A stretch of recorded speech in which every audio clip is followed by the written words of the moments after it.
here at Lucy Vincent Beach on Martha's Vineyard, and just thought I'd take a quick video of some of these awesome surficial deposits along the shore here.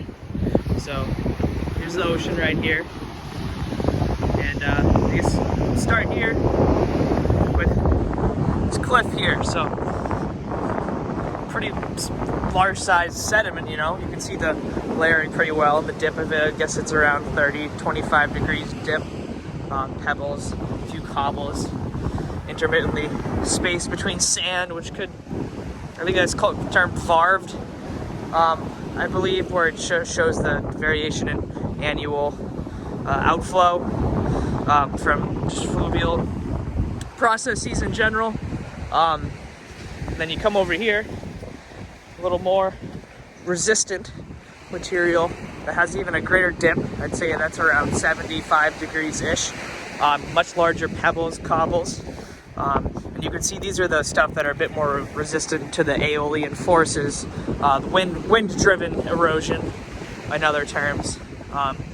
So if we keep going this way, I mean, you can see different color variation. I mean, I can't tell if it's, I don't know the classification for what's determined to be a rock, if it's lithified yet, but you can see almost like hematite or just iron deposits in general on these rocks, which would make me think that there's been some compaction at high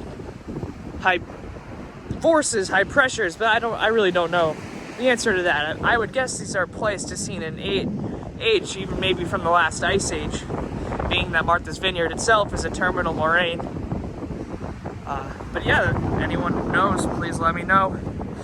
We keep heading this way.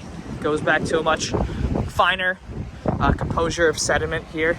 Sand, I guess you could call these pebbles. But you can see the stark geologic contact between this much coarser sediment and this finer sediment.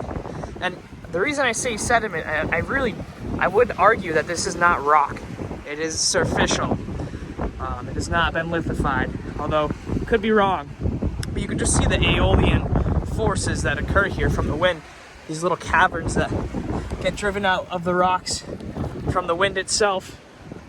And if we continue this way a little ways, you can see just how consistent, constant this is changing from the wind here. It was going a little while ago. I'll add in a video of it. But there was a pretty good sand waterfall going here, which I can't say I've ever seen before.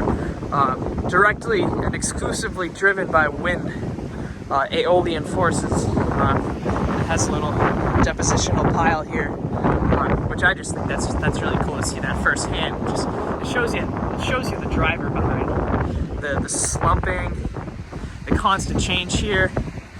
Yeah. So another thing I'd like to point out is, I get this feel of fracture patterns here in this exclusively composed of sediment, though. It's not a metamorphosed rock.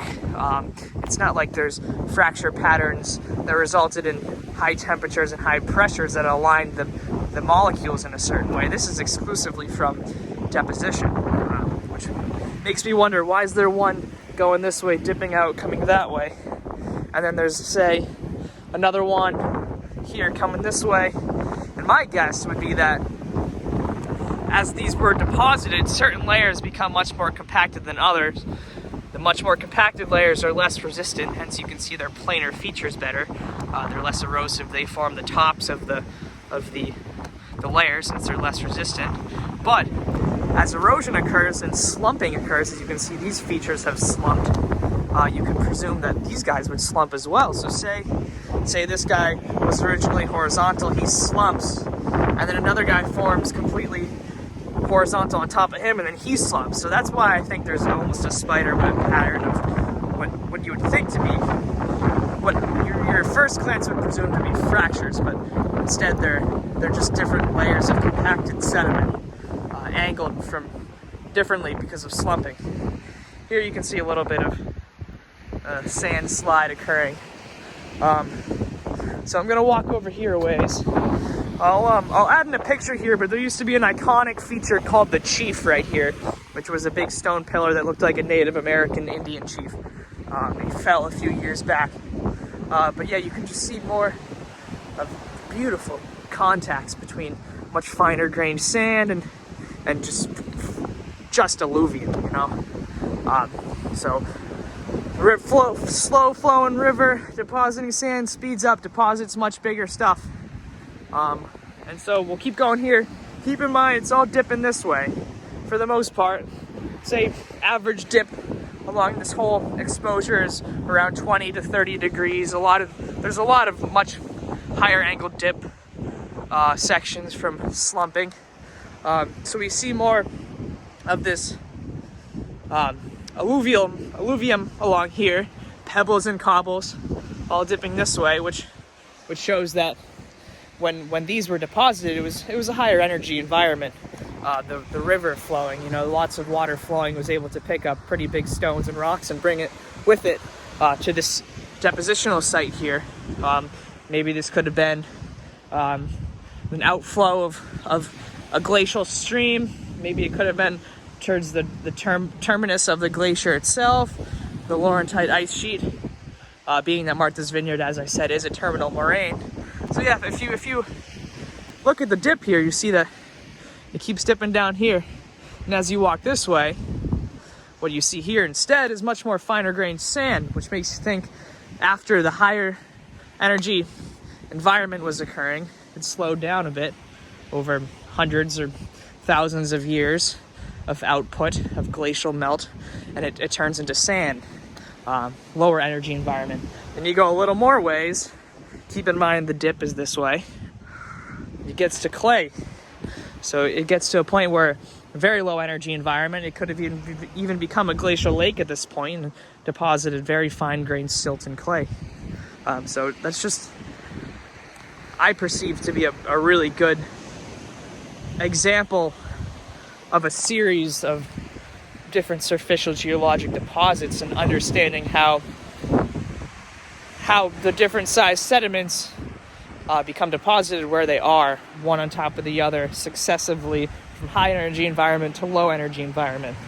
And a lot of the times it's a lot more complex than just going from pebbles or cobbles to pebbles to sand to silt to clay.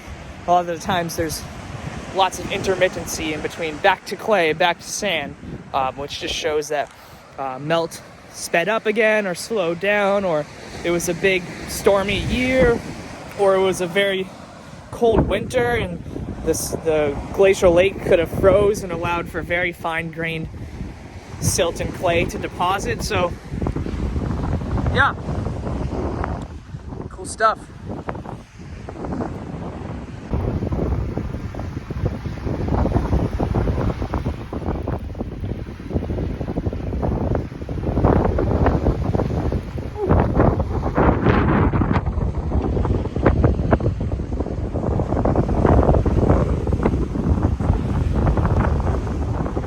Really see wind-blown caverns right in here, and this is more, I mean, this is still very coarse stuff, sand, I guess, classified as pebbles. And then there's great, but these are all dipping, I'd say about 90 degrees or 70 degrees, but there's a perfect geologic contact right here between these two layers, where larger size, finer,